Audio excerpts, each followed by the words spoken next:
오늘 말씀 요한복음 1장 10절로 14절의 말씀. 요한복음 1장 10절로 14절. 같이 봉독합시다. 봉독합니다.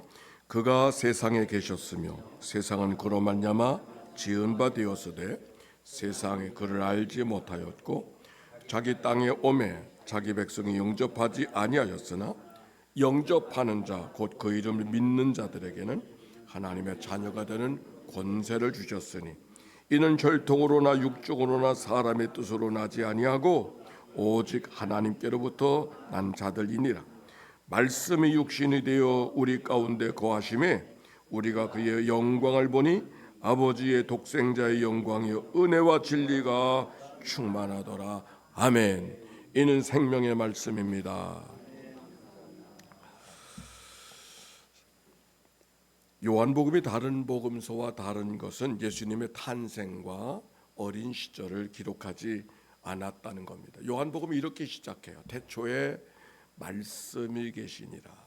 여기 말씀이라는 것을 로고스, 말씀이라고 번역했지만 이 말씀은 우리가 생각하는 이 언어, 말, 이런 음성 주파수를 말하는 것이 아니라 법, 원리, 이치 그런 뜻입니다. 그래서 옛날 성경에는 태초에 말씀이 계시나 하죠. 태초에 법이 있으니라 이렇게 번역을 했던 옛날 성경을 생각해 보면 이 말씀이 뭔가를 우리가 이해할 수가 있을 겁니다.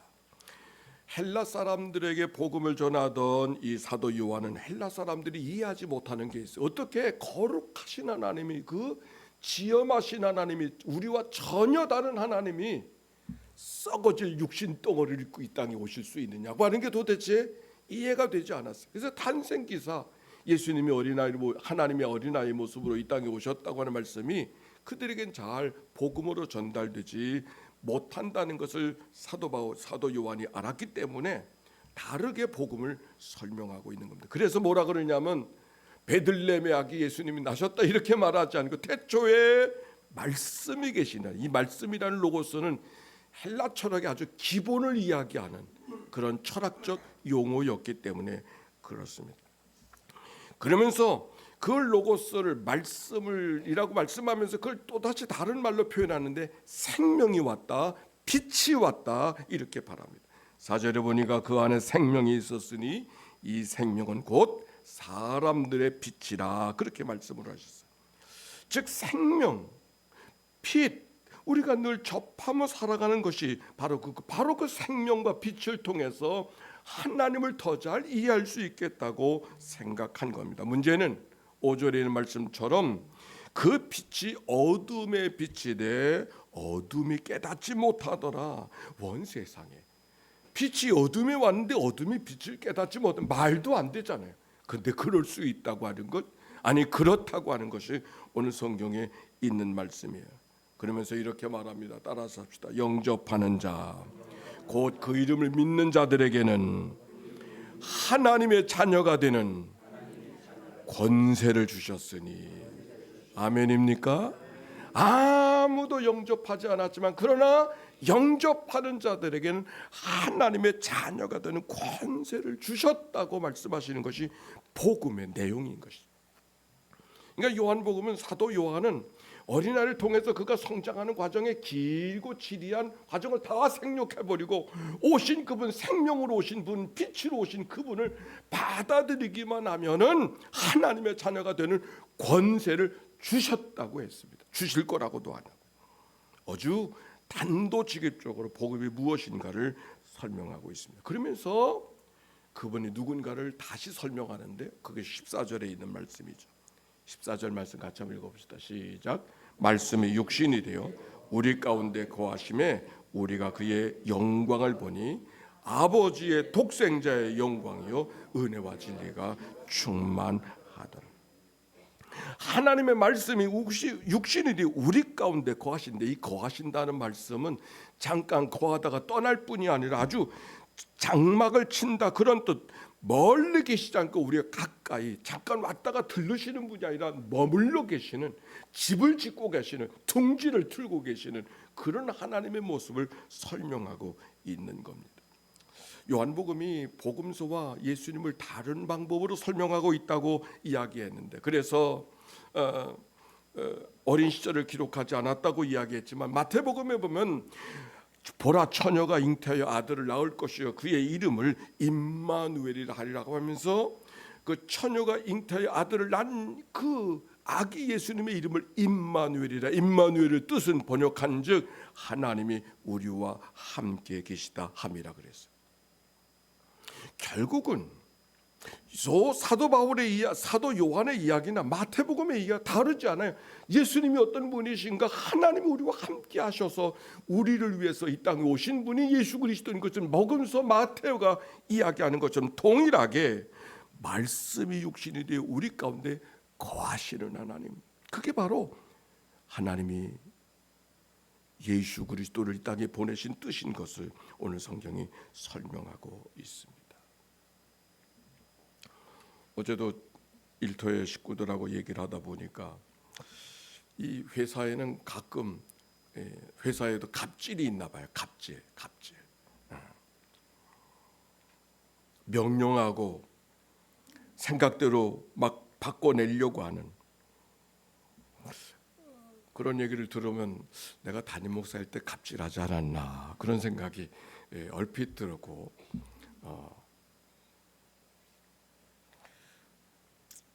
얼마든지 그럴 수 있었겠다 그런 생각을 돌아보게 됐습니다. 그런데 하나님께서 이 땅을 구원하시기 위해서 높은 보좌를 버리시고 이 땅에 오셨지만 하나님께서 허락하신 구원의 역사를 하죠. 하나님께서는 갑질하지 않으시고 당신이 친히 이 땅에 오셔서 저 하늘 위에서 이래저래 명령하지 아니하시고 이래라 저래라 하나님께서 갑질하지 아니하시고 이 땅에 친히 오셔서 저들과 함께 계신, 중간 자리에 오신 것이 아니라 이 자리에 오셔서 병들고 아프고 상하고 눈물 짓고 한숨 짓는 이 자리에 오셔서 같이 한숨 짓고 같이 눈물 흘리고 같이 가슴 아파하는 그 하나님의 마음, 오늘 성경 속에 발견하게 되어집니다.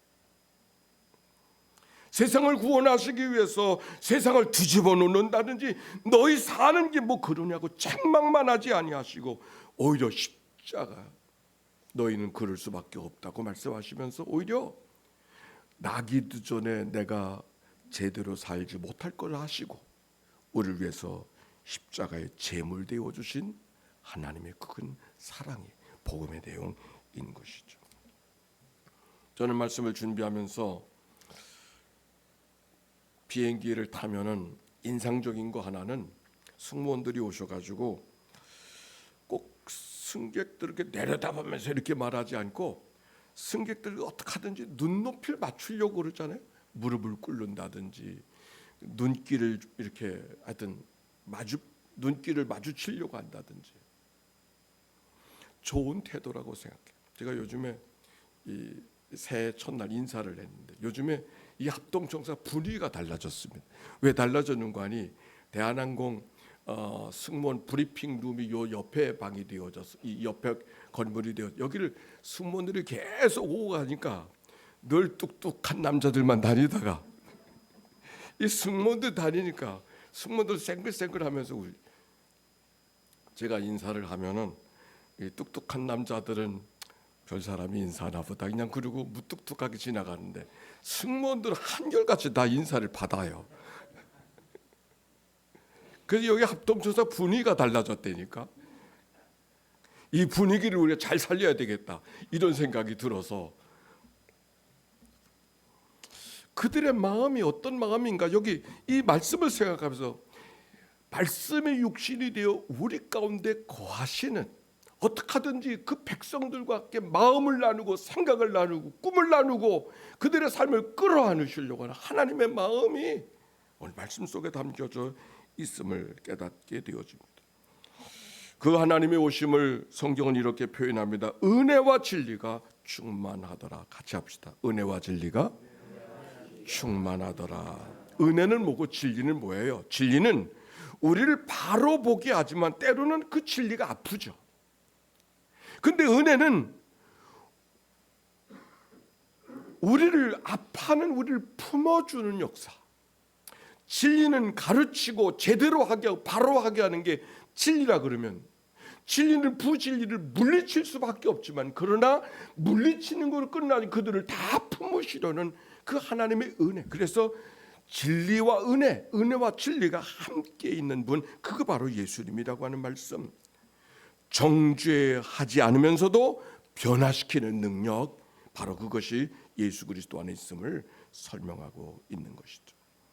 그분이 오심은 그 빛으로 오신 그분이기 때문에 우리의 모든 모습이 적나라하게 다 드러나 오히려 그분을 바로 바라볼 수도 없는 그런 연약한 모습이 인간이지만 바라보지도 못하는 그 불쌍한 그 연약한 인간을 내치지 아니하시고 끌어안으시는, 때리시고 오르맞으시는 그 하나님의 은총, 이것이 바로 예수 그리스도가 이 땅에 오시는 모습인 것을 성경이 말해줍니다.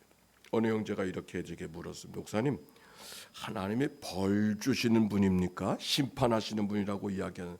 그래서 사람들이 하나님을 매우 두려워합니다. 그리고 내 얘기를 기다리고 있었습니다. 그렇죠. 하나님을 재판관으로 볼 때가 그렇죠. 경찰이나 검찰처럼 하나님을 본다면 그럴 수밖에 없을 것입니다. 그러나 하나님은 진리로 이 땅을 치리하시는 분일 뿐만 아니라 은혜로 덮어주시는 그 하나님. 죄를 묻지만 그 죄를 용서하기를 원하시는 그 하나님. 마치 의사가 환자를 살리기 위해서 정확하게 진단하지만 정확하게 진단하기 때문에 그것이 우리에게 두려움이 걱정이지만 염려로 찾아오지만 그냥 끝까지 포기하지 아니하고 그 환자를 끌어안아주는 그 의사의 모습이 우리 주변에 있다면 바로 예수님이 우리에게 다가오신 모습, 은혜와 진리가 충만하더라. 새해가 되었습니다. 우리는 하나님의 은혜를 구합니다.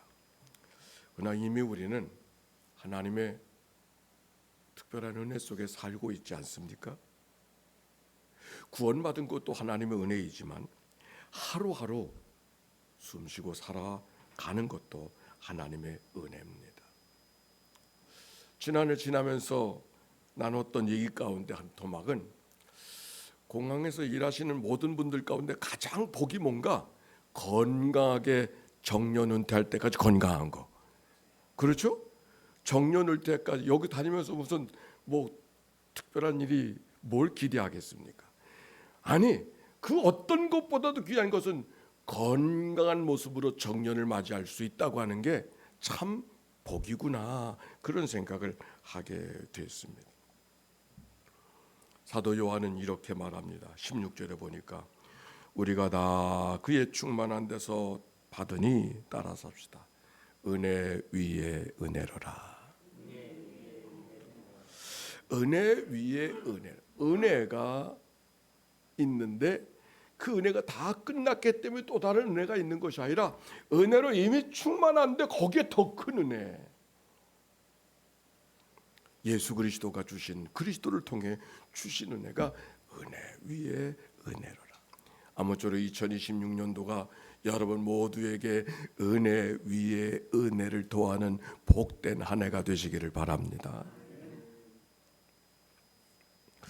이 말씀이 뭔가를 생각을 해보게 됐어요. 새해가 되어졌을 때 아침 새해 첫날 사진을 찍으려고 했습니다. 새도지. 근데 어디서 저는 찍느냐면은 저 들어온 T2에 들어오다 보면 하늘을 걷는 사람들 입상을 가운데 비행기가 딱 뜨고 태양이 딱 뜨는 모습을 제가 해마다 찍습니다. 구름이 끼는 날은 찍을 수가 없었어요. 그래서 어느 해는 찍을 수가 없었지만 올해는 좋은 기회가 되어져서 그 시간 7시 47분 타임을 맞추고 이제 그 시간이 해가 뜨는 시간이니까 기다려서. 근데 첫날, 둘째 날은 제가 인사하느라고 그 시간을 나가질 못해서 사실 작정하고 왔는데 인사를 하다가 이 자리를 떠나면 안 되겠다. 사진 찍는 것보다 이 자리가 더 중요하다.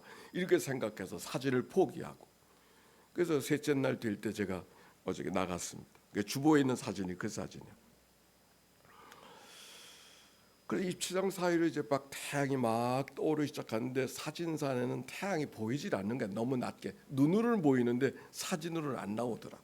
근데 비행기가 지나가야 이제 찍는 건데, 이제 태양이 딱 올라와 가지고 하나 찍었는데, 이건 지금 주보에 나온 게 찍은 겁니다. 근데 만족할 수가 없어요. 더 태양이 너무 작아. 다시 기회를 봐가지고 태양이 좀 더 뜰 때를 기다리면서 보니까 저기서 비행기가 날라와 가지고 그때를 기다리다가 딱 찍으려고 하는데 카메라가 나갔어. 아이 세상에, 추운데 기다리면서 그거 딱 찍으려고 했는데 딱 카메라가 그때 배터리가 나간 거야. 비행기가 슉 아쉽게 날아가는 모습을 바라보면서 내가 묵상했던 거예요. 저 비행기는 나를 떠나는 것이 아니라 이미 내가 비행기를 보고 있다고 하는 그 자체가, 그 비행기는 내게 온 것이지. 우리는 태양빛을 바라보고 해가 뜨는 걸 바라보지만 사실 내가 보는 것이 아니라 그 빛이 내게 오는 거죠. 오는 빛을 내가 맞은 것이지 내가 보는 건가요? 8분 전에 지금 보고 있는 그 태양은 8분 전에 태양으로 떠난 빛이 내게 온 거죠. 그걸 내가 접수하는 것이지 내가 보는 게 아니죠.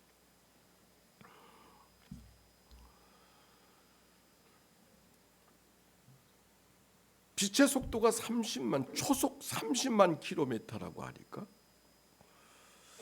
오늘 말씀을 묵상했어요.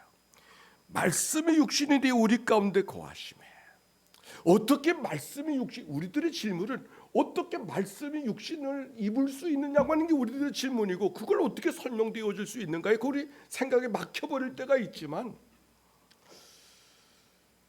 내가 태양을 보는 것이 아니라 태양이 이미 보는 순간 이미 벌써 8분 전에 내게 다가오는 것을 접수하고 있다는 생각과 오늘 말씀을 연결시켜 봤어요. 우리는 생각은 말씀이 어떻게 육신이 되느냐의 질문을 갖고 있지만, 말씀이 육신이 되어 우리 가운데 거하신다는 말씀은 우리의 생각과 우리의 관념과 우리들의 모든 것들을 뛰어넘어서 하나님께서 우리와 함께 하시려고 우리의 지각을 뛰어넘고 우리의 생각을 뛰어넘어서 오늘도 우리와 함께 계신 하나님, 그래서 하루하루를 지나가게 하시고 찬송하게 하시고 살게 하신 그 하나님, 이미 새벽으로 오시고 빛으로 오셔서 우리 안에 이미 머물러 계신, 올 건가 말 건가 될 건가 말 건가 하는 것을 따질 것이 것도 없이 이미 빛으로 오시고 생명으로 오신 그분을 품고 살아갈 수밖에 없는 것이 오늘 우리의 삶인 것을 이 말씀을 안에서 발견합니다. 새해를 갖게 되어졌을 때 우리 뭔가 새해 계획을 세웁니다. 뭔가를 쌓고 뭔가를 만들고 뭔가를 이루어 보려고 하는, 그래서 내가 살아있다는 것이 얼마나 대단한 것인가를 확인해 보려고 하는 꿈, 그런 마음이 아마 새해를 맞이할 때마다 없는 사람이 있을까요? 그러나 인간의 꿈과 인간의 생각이 얼마나 보잘것없는가. 우리가 지구에서 이렇게 살지만은 이 하늘에 보는 저 은하수가 1000억 개의 별들이 있는데, 이 은하수만한 것이 이 우주에 1000억 개가 있다고 하니 상상도 할 수 없는 이 세상 속에, 이 지구가 태양을 향해 돌고 지구가 지구 속에서 자전을 하고 태양을 공존하는 이 모든 것 속에서 엄청난 소리가 들리지만 그 엄청난 소리를 하나도 감각할 수 없도록 만들어진 이 신비한 세상 속에 우리가 살아가고 있다고 하는 이 사실, 거기서 우리가 뭘 이룰 수 있다고 하는 게 뭘 이룰 수 있을까? 새해는 뭔가 우리에게 자신의 삶을 증명해 보려고 하지만 오히려 증명해 보려고 하기보다 하나님 우리에게 베풀어 주신 은혜가 무엇인가를 기억하고 한 걸음 한 걸음 살아가는 자의 삶. 말씀이 육신이 되어 우리 가운데 계신 그 하나님과 함께 한 걸음 한 걸음 살아가는 자의 삶.